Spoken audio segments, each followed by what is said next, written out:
CMR shopping mall Dasara ధమాకా offers అద్భుతమైన offers తో పాటు అబ్బురుపరిచే స్పాట్ గిఫ్ట్స్.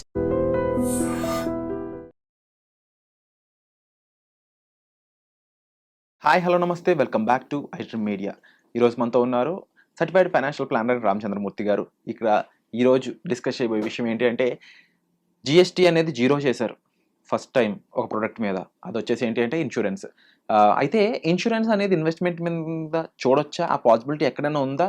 అంటే ఎలాగైనా మనం డబ్బులు ఖర్చు పెట్టే చోట ఇది మనకు హెల్ప్ అవుతుందంటే దీన్ని ఇన్వెస్ట్మెంట్ కింద చూడాలని కొంతమంది అంటారు.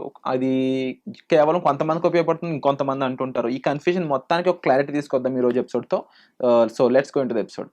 నమస్కారం సార్. నమస్తే అండి. ఇన్సూరెన్స్ ఈ టాపిక్కే చాలా క్రిటికల్ అనిపిస్తుంది అని చాలామంది అంటూ ఉంటారు అనమాట. ఎందుకంటే టర్మ్ ఇన్సూరెన్స్ అని, లైఫ్ ఇన్సూరెన్స్ అని, అసలు ఈ రెండింటి మధ్య డిఫరెన్స్ ఏంటి?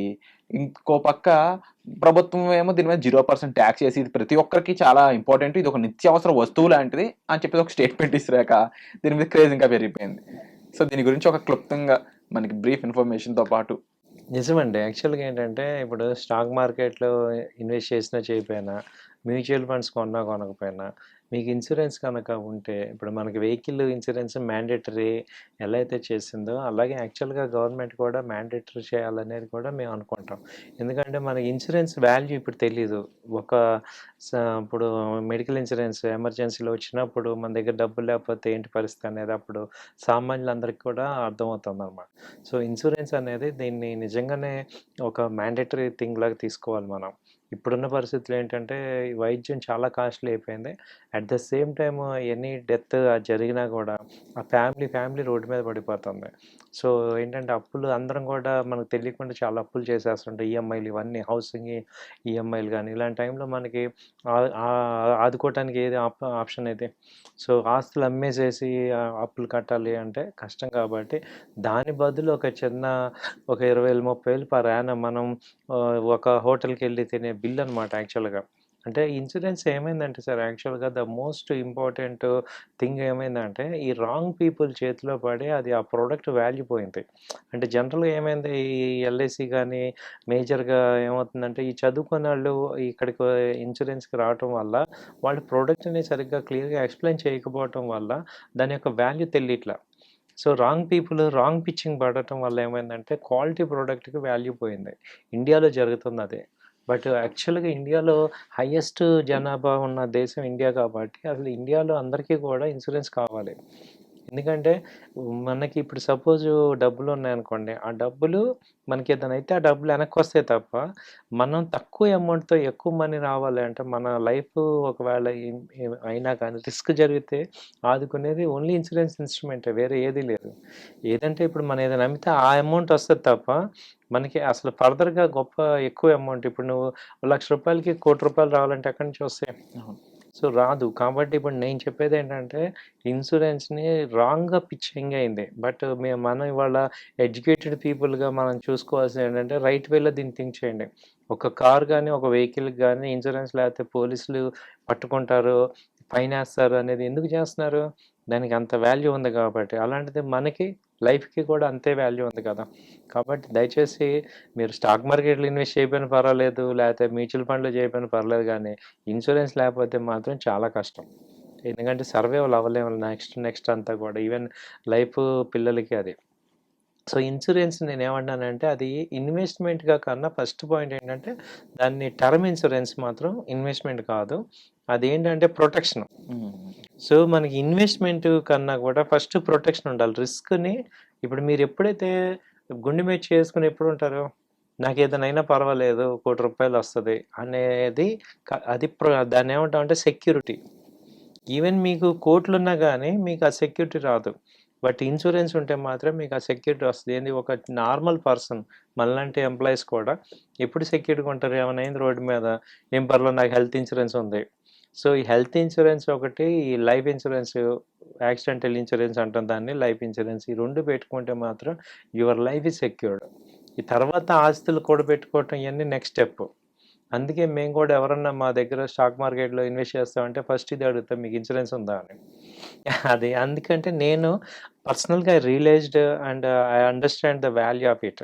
కాకపోతే ఏంటంటే ఇప్పుడు ఇలా ఒక పర్సన్‌ని మీరు ఇన్సూరెన్స్ తీసుకోండి అని మాట్లాడాలంటే ఆ లాంగ్వేజ్ రాని వాళ్ళు దాన్ని డీల్ చేయటం వల్ల బ్యాడ్ నేమ్ నష్టపోతున్నాం. అంతా క్రియేట్ అయింది. క్రియేట్ అయింది. రాంగ్ పిచ్చింగ్ జరిగింది అసలు. అందులో ముఖ్యంగా డిఫరెంట్ కైండ్ ఆఫ్ హ్మ్.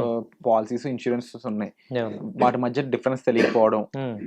ఈ కన్ఫ్యూజన్ అంతా ఎందుకులని వద్దనుకునే వాళ్ళ సంఖ్య ఎక్కువ ఉంది. అవునండి. సో డెఫినెట్లీ ఇలాంటి విషయాలకైతే ఒక హ్మ్. సర్టిఫైడ్ ఫైనాన్షియల్ ప్లానర్ అని ఒక డిజిగ్నేషన్ ఎందుకు ఇస్తారంటే they will plan your financial freedom అయి ఉండొచ్చు, ఫైనాన్షియల్గా మీ ప్లానింగ్స్ అయి ఉండొచ్చు, మీకు రిక్వైర్మెంట్స్ అయి ఉండొచ్చు. సో కమింగ్ టు సబ్జెక్ట్, ఇప్పుడు ఈ ఇన్సూరెన్స్లో లైఫ్, టర్మ్ ఇన్సూరెన్స్ వీటి గురించి కాస్త. ఎగ్జాక్ట్‌గా అండి. ఇన్సూరెన్స్ బ్రాడ్‌గా 2 రకాలు సార్. ఒకటి ఎండోమెంట్ అంటాం. రెండోది టర్మ్ ఇన్సూరెన్స్. టర్మ్ ఇన్సూరెన్స్ అంటే ఇప్పుడు 1 ఇయర్ టర్మ్ తీసుకోవటం.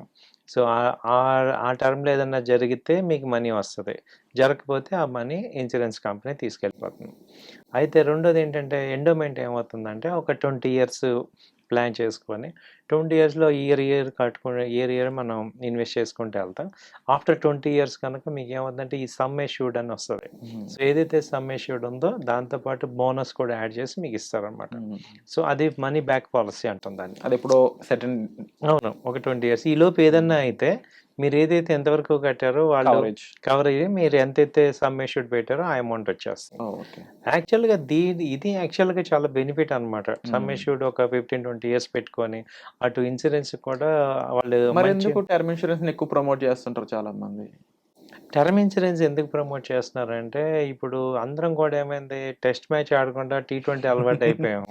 సో, ఇప్పుడు 10 ఏళ్ళు కట్టాలి, 20 ఏళ్ళు కట్టాలంటే ఏమైందంటే ఇవాళున్న పరిస్థితుల్లో అందరం కూడా చూస్తున్నాం గానీ, యాక్చువల్‌గా టెస్ట్ మ్యాచే కదా!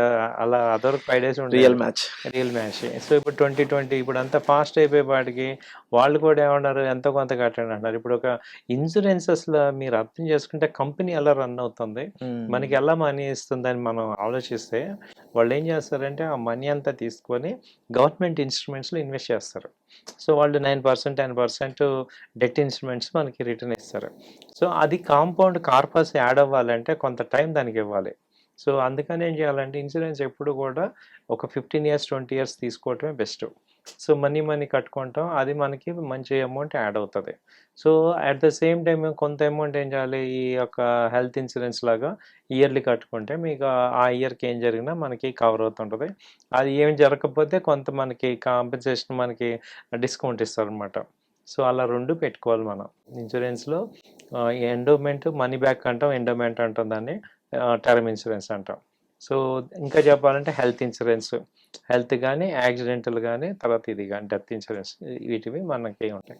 ఇదేం పెద్ద కాంప్లెక్స్ సబ్జెక్ట్ కాదు. ఇది చాలా ఈజీ సబ్జెక్టే. కానీ వేరే వేరే వాళ్ళు చెప్పడం వల్ల ఇదంతా కాంప్లెక్స్‌గా మారింది. కాంప్లెక్స్ అయిపోయింది. ఒక్కటే గుర్తుపెట్టుకోవాలి. మనకి సెక్యూరిటీ అనేది ఎప్పుడు వస్తది మనకి ఒక కామన్ పర్సన్‌కి కూడా ఇప్పుడు కామన్ పర్సన్ అంటే ఒక 50,000 సంపాదించే అతను కూడా నేను సెక్యూర్డ్ అని ఎప్పుడు ఫీల్ అవుతామంటే ఇన్సూరెన్స్ ఉంటే ఫీల్ అవుతాం.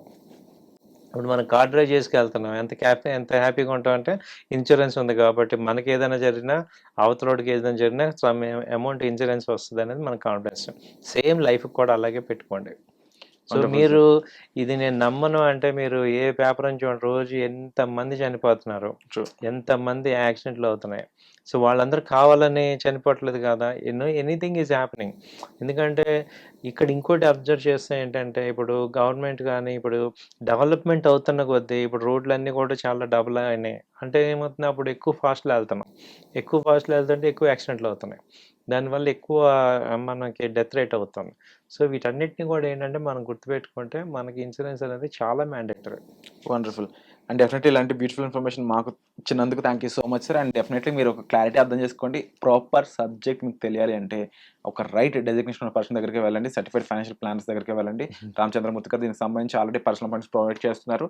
డిస్‌ప్లే అవుతున్న నంబర్స్ కాల్ చేసినట్లయితే మీరు కాల్ చేసే ఒక స్కోప్ కూడా పొందుతారనమాట. వచ్చే ఎపిసోడ్‌లో మళ్ళీ కలుద్దాం. కామెంట్ సెక్షన్ మీకోసం ఉంది. కామెంట్ చేయండి. Thank you so much.